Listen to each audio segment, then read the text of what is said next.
आज के आंकड़ों को देखकर ये उम्मीद हम कर सकते हैं, क्योंकि 1,75,000 के करीब अगर संक्रमण का आंकड़ा, हालांकि इसमें एक पॉजिटिव साइड भी हमें देखनी चाहिए कि 80,000 से अधिक लोग ठीक होकर अपने घरों तक वापस आ गए हैं।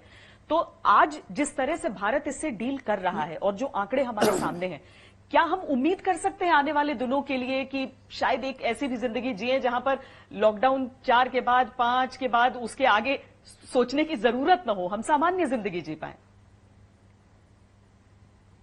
मुझे लगता है आप लॉकडाउन 4 के बाद बहुत सारे जगह सामान्य जीवन जीने लगोगे। केवल जहां बहुत संकट ज्यादा है वहां केवल ज्यादा सावधानी बरतने की जरूरत है। लेकिन 3 आंकड़े मैं देता हूं। नंबर 1, जब लॉकडाउन लगा था तो 3 दिन में संख्या दुगुनी हो रही थी संक्रमण की। आज 14 दिन में हो रही है, तो ये फर्क आया। दूसरा, 2% केवल लोग जिनको ऑक्सीजन लगेगा या वेंटिलेटर लगेगा ऐसा है, और 2% ही कुल मृत्यु की संख्या या उससे भी बहुत कम है। 1 लाख में कितने मौतें ऐसे अगर देखेंगे तो लोक संख्या के अनुपात में, तो हमारा देश का नंबर बहुत पीछे है, क्योंकि हमारी लोक संख्या 130 करोड़ है, लेकिन उस तुलना में हमारे संक्रमण वगैरह उतने फैले नहीं। और ये सरकार की सावधानी है, सक्रियता है, और आगे चल के मुझे विश्वास है कि आने वाले चंद दिनों में ये हो सकता है कि कर्व फ्लैट होता दिखाई देगा, तो हम एक सांस राहत की भरेंगे। लॉकडाउन 4 के समय से हमने देखा कि सरकार ने राज्य सरकारों को काफी आजादी दी। उनके जो इनपुट्स थे वो लिए, जोन्स तय करने की जिम्मेदारी राज्य सरकारों के पास गई, एहतियात अपने अपने हिसाब से सबने दिए। अब जब लॉकडाउन 4 खत्म हो रहा है तो हम अलग अलग बोलियां सुन रहे हैं। जैसे ममता बनर्जी चाहती हैं कि 8 जून के बाद सारे दफ्तर, चाहे सरकारी हो या निजी हो, पूरे 100% अटेंडेंस के साथ खुल जाएं। या फिर अरविंद केजरीवाल कहते हैं कि हम लॉकडाउन से कोई फायदा नहीं होगा। तो इसमें हम क्या समझें कि क्या हम इस समय आ चुके हैं, ऐसी स्थिति में आ चुके हैं कि वाकई इस तरह की चीजें कही जा सकती हैं कि लॉकडाउन को एक किनारे किया जा सकता है?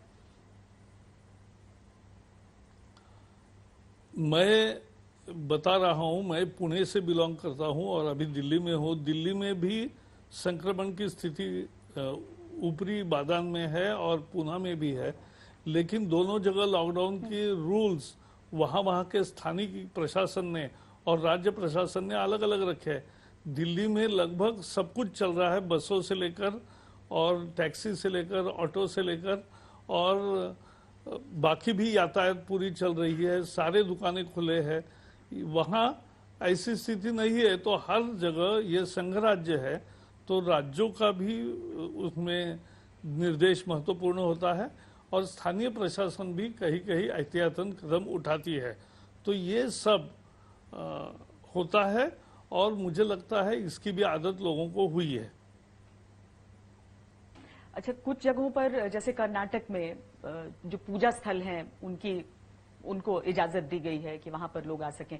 अधिकतर जगहों पर अभी इंतजार है लोगों का, क्योंकि कभी इतना ऐसा नहीं हुआ कि इतने दिनों तक लोगों को भगवान के दर से दूर रहना पड़े। तो मंदिरों को लेकर भी सरकार कुछ एग्जिट प्लान के हिसाब से सोच सकती है?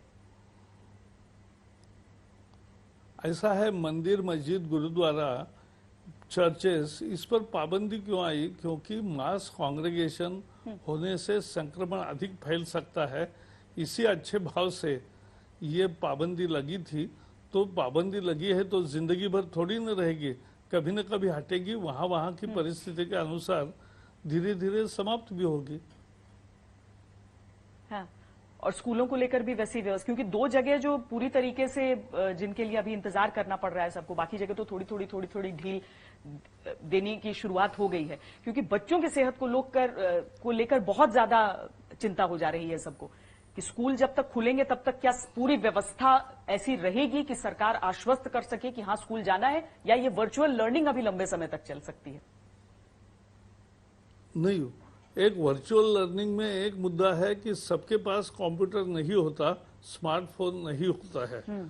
तो इसलिए हमने 32 एजुकेशनल चैनल्स फ्री डिश पर टीवी पर शुरू किए हैं, और अनेक दूसरे डीटीएच प्लेटफॉर्म्स भी वो दे रहे। 12 चैनल्स तो ऐसे किए हैं कि पहली का एक चैनल, दूसरी का एक चैनल, तीसरी का एक चैनल, हर कक्षा का एक चैनल, ताकि लोग टीवी पे देखेंगे। टीवी लगभग बहुत बहुत सारे घरों में है, तो या पड़ोसी जाकर देख सकते हैं। तो एक वो कहानी है। और दूसरी तैयारी के लिए जो जायजा लेना था वो भी कंटिन्यूसली लिया जा रहा है और लोग नए पद्धति को भी अडॉप्ट कर रहे हैं। लेकिन मुझे विश्वास है कि जल्दी नॉर्मलसी आएगी, तब स्कूल भी थोड़ी देर सही लेकिन खुलेंगे और दुरुस्त खुलेंगे।